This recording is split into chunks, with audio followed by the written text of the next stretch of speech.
Hi! In front of me is Samsung Galaxy S22 Plus, and today I would like to show you how you can use pop-up view on this smartphone. Start by opening one of your apps, for example Settings. Now click on this button with three lines and tap on the icon of an app. Select Opening Pop-up View, and as you can see now I can use my app in this little window over here.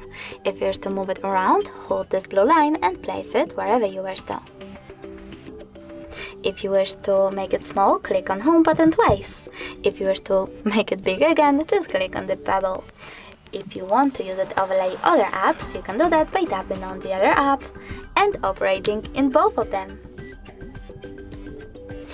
If you wish to remove your pop-up view app though, you can do that by choosing Home button and dragging the bubble to the Remove section. But you can also just click on the button with three lines again and close your app in the background.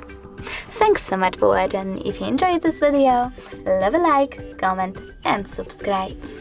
Bye!